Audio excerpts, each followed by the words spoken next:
You know, it's a good thing there were no libel laws in the ancient world. If there had been, that original troop of 12 disciples around Jesus might have sued Mark for defamation of character. You see, in Mark's gospel, those 12 disciples are portrayed as the gang that couldn't shoot straight, as a bunch of chowderheads with the collective brains of a cauliflower, as 12 guys with delusions of adequacy. Throughout Mark's account, they just don't get it. They're always a day late and a dollar short when it comes to understanding Jesus' mission. James and John in today's reading have the nerve to come to Jesus and say, "We want you to do for us whatever we ask of you." Now, if I marched into my house and said those words to my Sicilian wife, my teeth would be shining at me from the other side of the living room. What if one of your coworkers said, "I want you to do for me whatever I ask"? Well, it might not be healthy for all living creatures in the office that day. Yet that's exactly what James and John said to Jesus. Jesus said, "Well, what do you want me to do for you?" James and John laid it out. They said, "We want to sit one at your right hand and one at your left in your glory." In other words, Jesus, when you occupy the Oval Office, one of us should be your Secretary of State and the other one should be your Chief of Staff. Now, Jesus had been talking all this time about a kingdom not of this world, a kingdom where the old rules don't apply, but James and John evidently had been playing video games through it all. So Jesus gave them a dose of reality. He said, "You guys don't know what you're asking. Are you able to drink the cup that I drink or be baptized with the baptism that I'm going to get?" And James and John replied, "Sure, why not? No problem. Sounds like fun." They didn't get it.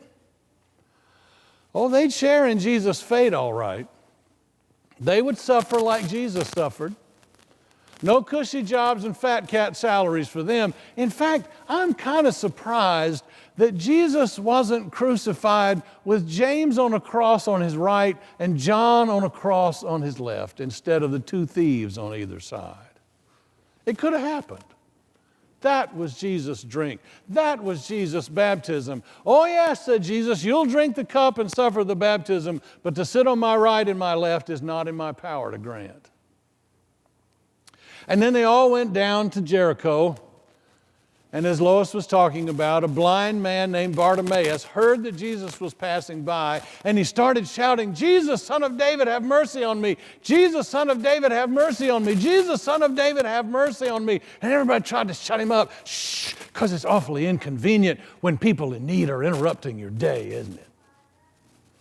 It's not good for business. It isn't seemly. We'll help people in need on our time schedule, thank you very much, not theirs. The blind man, the dreamer, the single mom behind on her rent, the child with no health care, how dare they call Jesus when it's troublesome? But Jesus didn't care about decorum. He didn't care if human need interrupted his schedule. When Bartimaeus approached him, he asked, "What do you want me to do for you?" Did you notice it's the same question he asked James and John? What do you want me to do for you? Now, in the case of Bartimaeus, the answer would seem to be obvious, but maybe not.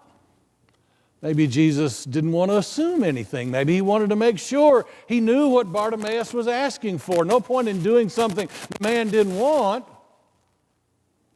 Reminds me of the ex-leper in the movie Python's Life of Brian, who was cured by Jesus but was angry about it because now his income as a beggar was drastically reduced. Bloody do-gooder, he called Jesus. What do you want me to do for you? It could be answered on so many levels. At bottom, it's a question that presses me to examine my deepest desires. What do I want Jesus to do for me? What do I want the most? If the question had been put to me when I was 6 or 7 years old, I would have said, I wanted to be Zorro. I already had a plastic sword, black cape and a mask and a hat. I even had a costume that could be transformed from mild-mannered Don Diego de la Vega into the dashing Zorro galloping over the hills of California on his black stallion Tornado. If the question had been put to me when I was 16, I would have said I wanted to be a rock musician. I already had an electric guitar, long hair, Indian moccasins, and clothes ratty enough to be a total embarrassment to my parents. If the question had been put to me when I was in my mid to late 20s, I would have said I wanted to be the pastor of a huge church with a TV ministry and a national following. I already had a pale blue suit and white buckskin shoes, could quote big chunks of the King James Bible. What do I want Jesus to do for me? What do you want Jesus to do for you? The question unearths our deepest desires. What are you really after? What turns your crank, so to speak? Advertisers and corporations delve into this realm all the time. For example, did you know some years ago when the banks wanted to tap into people's desire for more money, the banks started pushing second mortgages? But a second mortgage had always been a last resort for people facing tough economic problems. So they came up with a way to call a second mortgage something else. Former vice chairman at Citicorp said, calling it a second mortgage, that's like hocking your house. But call it equity access, it sounds more innocent. So they launched an ad campaign that proclaimed, live richly. A home could be the ticket to whatever your heart desires. Banco Popular ran ads saying, make dreams happen. Need cash? Use your home. PNC Bank pictured a wheelbarrow full of cash with the line, the easiest way to haul money out of your house. And Wells Fargo marketed their equity loans, encouraging customers to seize your someday. Well, corporate America knows how to tap into your deepest desires. Jesus is just trying to do the same. What do you want me to do for you, he asks. What is it you really want? The question haunts me these days. I can talk a good game. I can say all the right things. What do I want Jesus to do for me? Oh, I want him to make me a good disciple. I want him to make me a good husband and father and grandfather. And maybe if it's not too much to ask, I want Jesus to make me thin and give me a full head of hair. Oh yeah, and world peace. Yeah, I want that too. Sure, that's what I want Jesus to do.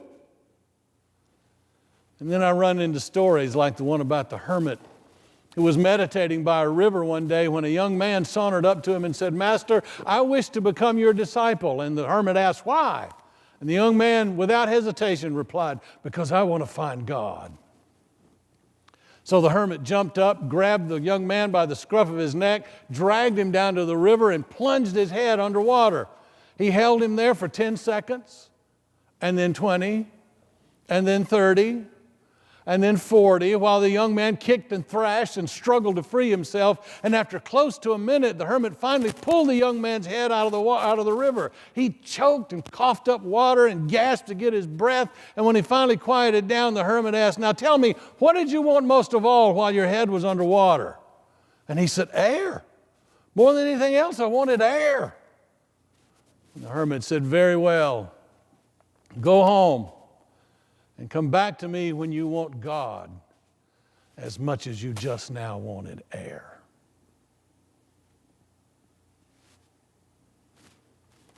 Do I want God as much as I want air? What do I really want? James and John wanted to be big shots in the kingdom of God. Bartimaeus just wanted to see. So why did Jesus refuse James and John, but he gave Bartimaeus what he asked for? Well, maybe because the first request didn't fit within the kingdom of God, but the second one did. James and John wanted Jesus to put them in positions of power, positions of wealth, positions of influence, all aspirations Jesus spent his entire ministry warning against. Bartimaeus wanted to see. He wanted to be healed. He wanted something basic. He wanted something that the kingdom of God was all about, something the gospel was all about. God's kingdom is all about healing, all about different kinds of healing. And that's why Jesus did what Bartimaeus wanted.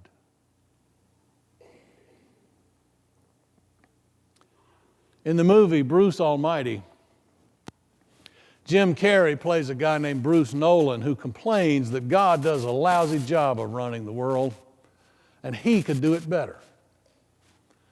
To his surprise, God, played by Morgan Freeman, gives him a chance. And of course, Bruce doesn't do a very good job of running the world, and in the process of messing up everything else, he wrecks his relationship with his girlfriend named Grace. So he asks God for help. What do you want me to do? Bruce asks God. And God says, I want you to pray, son. Go ahead. So Bruce squints his eyes and prays, Lord, feed the hungry and bring peace to all mankind. How's that? God says, great, if you want to be Miss America. Now, come on, what do you really want? And Bruce says, grace. Grace, says God. You want her back? And Bruce thinks for a moment and replies, no. I want her to be happy, whatever that means. I want her to find someone who will treat her with all the love she deserved from me. I want her to meet someone who will see her always as I do now, through your eyes. And God says, now that's a prayer.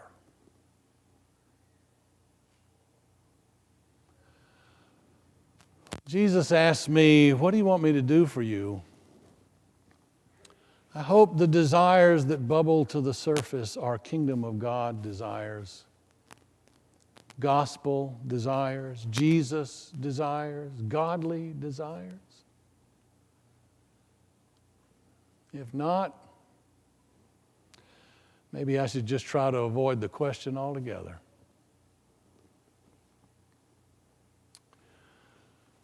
Mark Laberton is president of Fuller Theological Seminary, and he was traveling through war-torn Uganda.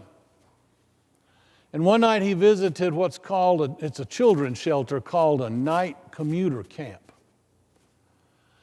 Now, the reason for these night commuter camps is because there's this group that calls itself the Lord's Resistance Army.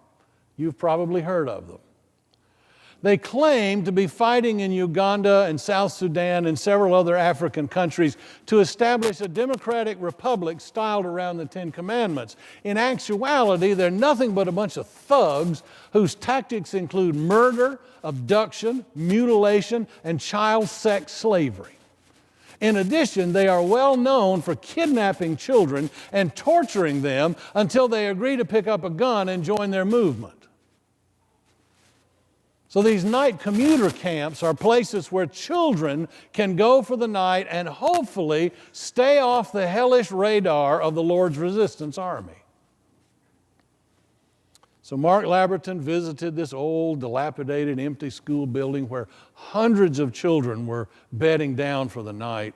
There was one adult stationed there to help those kids, a middle-aged woman who volunteered to care for and comfort those frightened children. And once the kids were all bedded down for the night, Laberton struck up a conversation with the woman. Let's call her Dembe.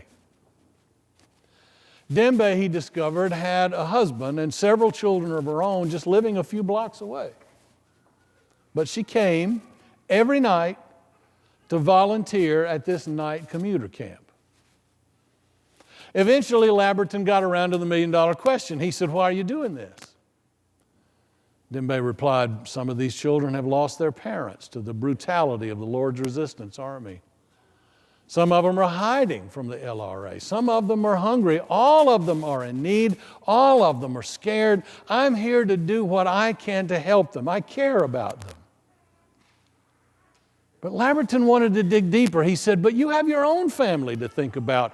What motivates you to care about these children? Why do you want to come here? Dembe looked him up and down and finally replied, well, you see, I am a Christian. I read my Bible every day. Every week I go to a church where we eat something called the Lord's Supper. I can't read the Bible every day and share in that meal and not come here at night.